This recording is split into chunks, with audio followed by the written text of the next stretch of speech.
Good afternoon and welcome to CCN Midday News. I am your host, Captivating Christian. Here are some of your top stories for today, the 16th of June. LGBTQ Americans just won a massive civil rights victory at the Supreme Court. Texas reports record-breaking coronavirus hospitalizations. And GOP lawmaker with COVID-19 tries to explain why he hasn't been wearing a mask on the House floor.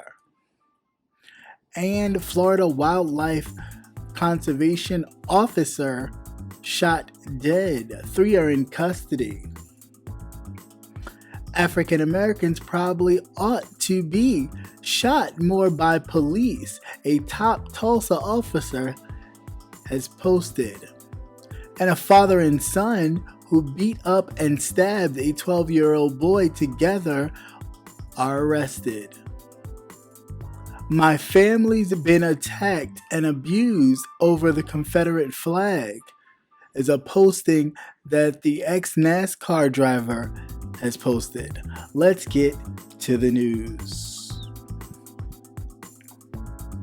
The Supreme Court on Monday issued its most sweeping decision ever to protect LGBTQ people from discrimination, finding that a federal ban on sex discrimination in workplaces also protects employees on the basis of sexual orientation and gender identity. Despite same-sex couples winning the right to marry back in 2015, firing workers for being LGBTQ has remained legal across much of the United States, since federal law does not specifically name sexual orientation or gender identity as protected classes unless race or national origin. Okay, so let me just discuss this ruling real quick. This ruling was pivotal, definitely because of the 2 new justices that was added to the Supreme Court in Neil Gorsuch and Brett Kavanaugh, which basically made the court more conservative. In a decision from the 6-3, the court held that the federal law prohibiting the workplaces to discriminate based on sex, which was Title VII of the Civil Rights Act of 1964, applied to cases involving LGBT workers. This was definitely, I'm sure, a slap in the face to Trump, because he has, his administration rather, has single-handedly dismantled a lot of protections that LGBT people have, even going as far as in denying for physicians to be able to deny health care to transgender people. That was just implemented into the healthcare system.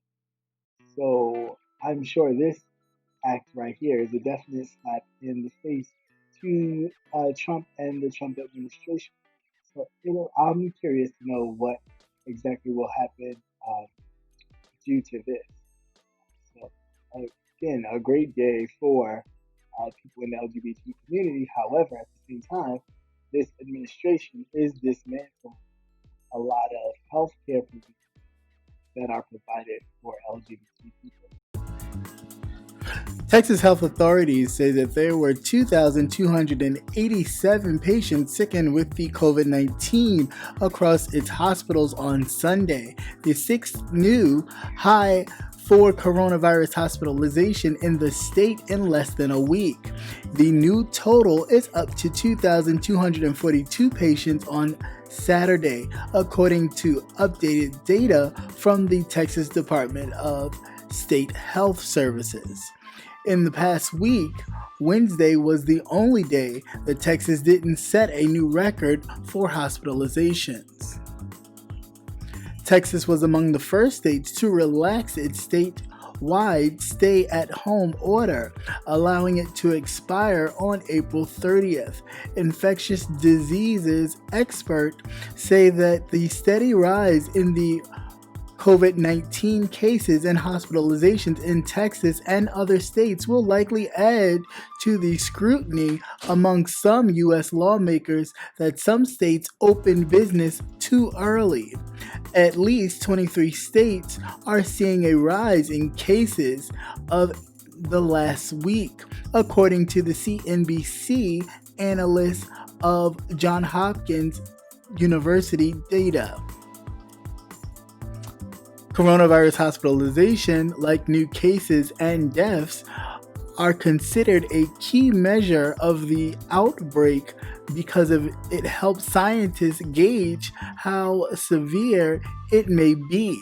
Research shows that it can take anywhere from 5 to 12 days for people to show symptoms of the virus. On Friday, the Center for Disease Control and Prevention said that states may need to re-implement the strict social distancing measure that were put in place early this year if the U.S. coronavirus cases rise dramatically. Okay, in a nutshell for this story, almost like be careful what you ask for, because you may not be prepared to receive all that you're going to get. With Texas rushing to reopen, not only to appease the president and the governor, but to, I guess, give a slap in the face to the science of all of this that's going on with COVID-19. Texas health authorities, basically, as I stated in the piece, where 2,287 patients were stricken with the COVID-19 across the state and the hospitals as of Sunday, which made the sixth new highest cases of the coronavirus hospitalizations in the state in less than a week, which means that although all this unrest, everything is going on, we are not out of the woods yet. So I please employ people to please be cautious. Don't run out to these things just because they're opening. Please be aware that we are still in a state of emergency, even though people are trying to have you ignore that fact just so they can continue to make money. So they don't want to lose any money or make you pay back the money that they paid you. So they need you to work to pay it off. So be mindful of that as we go about our daily lives. Of course, be cautious. You don't have to be overly guarded because, as long as you do your precautions, that's the best you can do. But do note that this virus, which they don't know anything about truly, is still running rampant. So we don't ever forget that fact.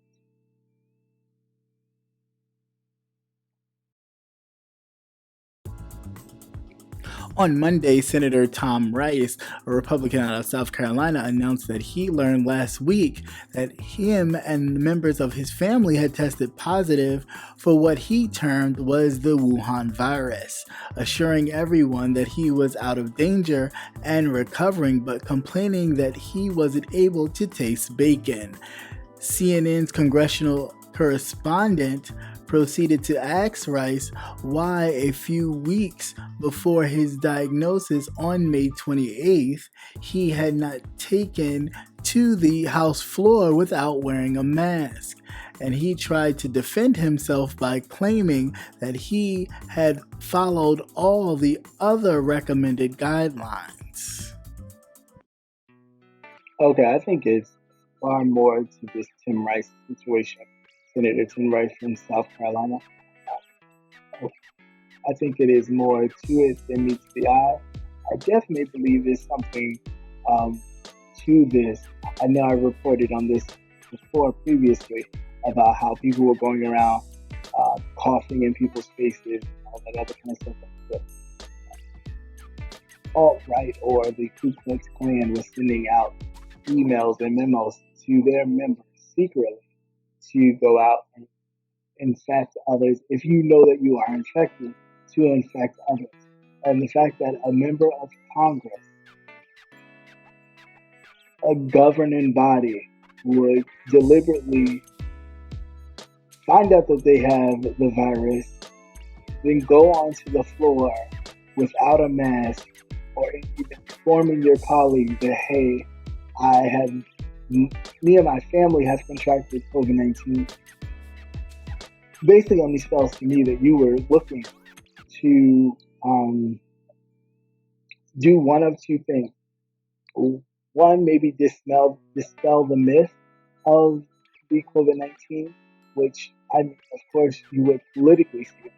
But two, the other thing was to get other people on the other side of the aisle sick to the point where they could no longer do their duties in Congress.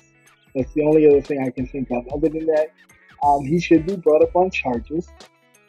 And I think the Speaker of the House should say something about it. There should be a rule put in place to where in which members of Congress can lose their seating if they choose to do that, because you are not only putting the people, your colleagues, in danger, but you're basically putting the state of the union in jeopardy. And being that the Speaker of the House is the third in line to the presidency, that's a danger, and he should be brought up on charge just for that act. And that's just my thoughts. A Florida Fish and Wildlife Conservation officer was found shot dead Sunday morning, and 3 suspects are now in custody, investigators say.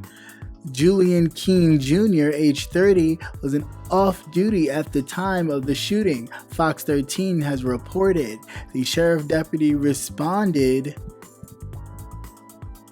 to the scene early Sunday morning in LaBelle, about 55 miles northeast of Cape Coral, and found Keene dead. The 3 suspects are in custody and under investigation. No additional information was provided at this time. Okay, about this particular story about the Florida wildlife conservative officer, not much that has come out about Julian Keene Jr. So I will keep a fresh eye on this. I will let you guys know. Just to let you know, just for a side-eye moment, this news comes from Fox News. I would not be surprised if they try to spin it as if he was killed by another African American. I don't know. Part of me says, no, I'm thinking it was just a ploy, just like the hangings in California, and it is a group behind this, and they are, covering their tracks enough to where in which people would think it's a suicide job, meaning that there's a person who is African American doing it. As far as this is concerned, this killing. But some about it does mean he's the Florida Fish and Wildlife Conservative officer who was found shot dead on Sunday. They have 3 suspects in custody. The suspects have not been identified, but they're still being investigated. So we don't know the relation to these suspects at all. We don't even know much about the officer.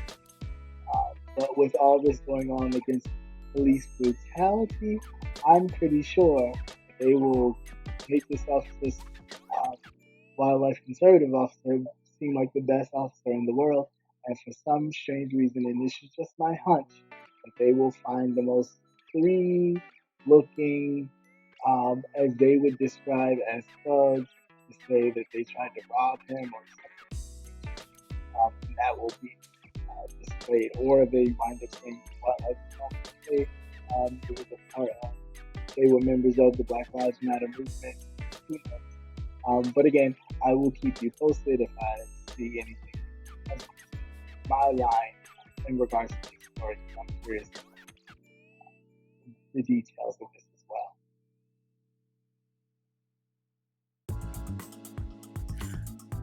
Tulsa's Mayor G.T. Bynum on Wednesday blasted one of his police department top commanders after the officer denied that there is systematic racism in law enforcement, and then said African Americans probably ought to be shot more.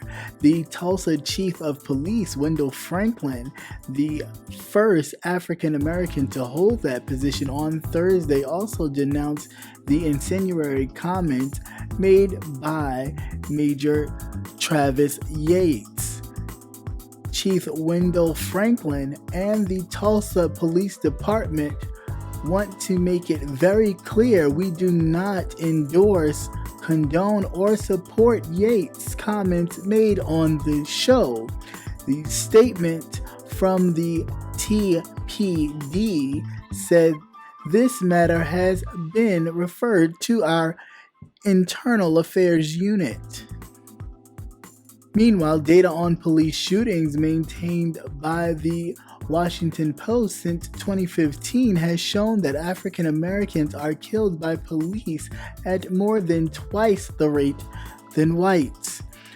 For more than 2 weeks, protesters across the world have been demanding action against systematic racism and police brutality following the death of George Floyd while in the custody of the Minneapolis police.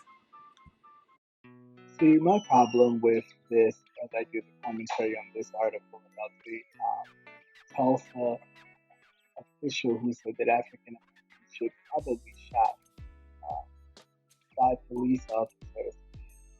My issue is that there's still a debate on whether this man should have a job. There's still a debate on whether this, what he meant by what he said. I think, you say something, you should be a man or a woman and stand behind your words. Don't cower or try to explain them for clarity because your job is now in jeopardy. I think you said it, you was comfortable in a place to say it on a conservative radio station, and you, or Fox News outlet, who knows, and you felt that it would spark the ears of the president. And I think that is the problem. You have all of these people trying to gain favor or position with the president. And it's like, well, what are you sacrificing? Are you willing to sacrifice your job for that? Because you think he's going to, invite you to the cabinet because you said these disparaging things as a law enforcement officer, which is the problem altogether we're having with police brutality, is because you don't see people as people. You see them as something other than yourself, so you don't respect them the same. And that is the issue which we're having in a nutshell to begin with. So I do believe he should lose his job. I believe that there should be some sort of database that people can plug into, and you can let these people don't be able to find employment in law enforcement other places. That if they are employed by other law enforcement agencies, a flag goes up and there is some sort of stamp or something, same way you do with a pedophile, that knows, okay, this officer is there, this is what that officer has been charged with, this is his habits, racial profiling, so on and so forth. So that stays with that officer. Should not just be able to just get off scot-free and go about their daily lives while other people have suffered from their misconduct and abuse.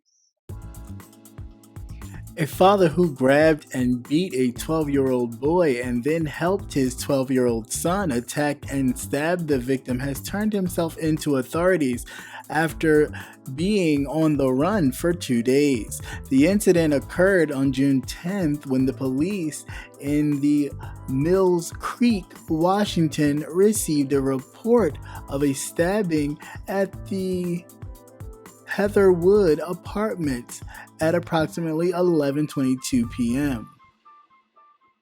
According to the victim and witnesses, the father of the 12-year-old stabbed the suspect, ran up to the victim, grabbed him, and began punching the victim. The city of Mill Creek said in a press release, the stabbing suspect then began punching and stabbing the victim while the father held the victim down. The 12-year-old stabbing victim was reportedly stabbed in the bicep, wrist, and finger by the 12-year-old suspect during the altercation. The father, 43-year-old Dominguez D. Mitchell immediately fled the scene of the crime, leaving his 12-year-old son behind. Mitchell's son was located in the apartment when the police arrived and was arrested for assault in the first degree and booked into the Denny Juvenile Justice Center in Everton. After being on the run for 2 days, authorities say Mitchell, who reportedly has a long criminal history according to the city of Mill Creek, turned himself into the Mill Creek Police Department 2 days later on the night of June 12th and was the victim's injuries are not life-threatening and his injuries are being treated at the... Okay, what happened to the days in which a son could go to his father and say, hey, I'm being bullied? And not only did the father talk to, the son, he also talked to the bully and found out what was going on with the bully maybe at home, or that the bully did not necessarily have a father figure and stepped in and became that father figure. I don't know what the hell happened here. I mean, I've even heard, conversations of my mother would say, oh, you let that person beat you? I'ma beat you for letting that person beat you. You gotta pick up something and hit that person or do something. I'ma beat you. But I've never heard of a parent beating up a bully, so to speak, and then holding the bully down for the child to beat up and then stab. I'm that part, especially when you yourself has already had ins and outs or run-ins with law enforcement. And the fact that you would want that for your child without showing your child a better way to be to resolve conflict is a big issue for me. Huge. I mean, as a man, period, that's not really what you should be teaching your child. You should be growing in a different way. You should always want better for your children than you have for yourself. And the fact that you want to usher your child into such a toxic atmosphere as the one that you've become a part of is very unfortunate. And that is the problem. And on top of that, with all that we're dealing with right now, with the police brutality and the unrest that is going on in our country, what the hell are you thinking? Dumbass. But anyway, I digress. I just think it's highly unfortunate, and yeah, he should go to jail, and the child should go to jail because stabbing is wrong. He could have killed that little boy, and would you have spent the rest of your life in jail for what? You gotta find a better way. Yeah, as a parent, you should have been able to have a sit down with faculty and other people and find out, get to the root of the problem, and even sit down with the young man and find out, hey, what's going on? Get to, again, the root of the issue with that young man instead of resulting or introducing your child to that type of violence. Highly unfortunate. My family, my wife have been attacked and abused on social media. It's just heartbreaking. The reaction from NASCAR Truck Series driver Ray CICCARELLI says that he's received since he's threatened to quit over the sport's Confederate flag ban, and now he's just wants it all to stop. The 50-year-old gave a lengthy interview to TobsChristina.com shortly after his infamous Facebook post, saying he believed all of his comments were misconstrued. Ray says that he does not necessarily support the Confederate flag. He just supports people being allowed to fly whatever flag they want at the races. In no way, shape, or form was he defending the Confederate flag, he says. Everything I was saying was the fact that I understand both sides and feeling towards the flag. My point of view. All I was trying to say is how do you take the flag from one group to help support the group that it defends? And this, lastly, I think is buffoonery. I do not understand how people say things and then the backlash that they get doesn't match what they thought they were going to get. So then they try to backtrack and explain that they explain. Oh, you meant what you said. You put in NASCAR because they decided that they were no longer going to allow people to fly the Confederate flag, which is a treasonous flag to the United States, regardless of the freedom that we may share. Well, some of us, I'll say that. Regardless of the freedom that some of us may have, treason is not one of them. So the fact that we glorify them and cloak it, in history is a shame. It was only brought back even into popularity amongst the others due to the civil rights movement and segregation and Jim Crow to separate them from us. Everyone knows the history of the Confederacy, of the Confederate flag. They know it is dripped in oppression and slavery and separation. So I really am lost to the fact that there's always this steep of, oh, it's a part of my history and heritage. Well, then, when we want to know about our history and heritage, where do we go? To a museum, and we look at it, and we read about it, and we research. And that's what we should be doing. And we should not be sitting there glorifying something that was treason. Because if that was the very case, then if we want to sit here and glorify treasonous flags, then I guess it's okay to glorify the flag of the United States because did it not come about from treason and other things of that nature to its actual motherland, so to speak, of England? So I mean, I'm a bit confused. So I think there's a lot of double standards going on. But I think altogether, if you're trying to be something more inclusive, the thing is to first understand.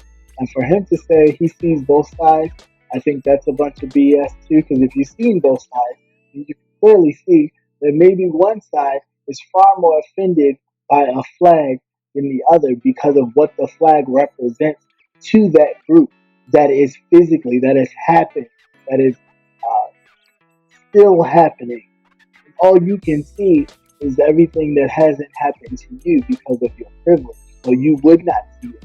So to say you see both sides, sir, would be a flat out lie. To know that you have a lot of learning to do and research to do, that would be more of an accurate statement. And maybe you need to do that. And then maybe come back and have a difference of opinion.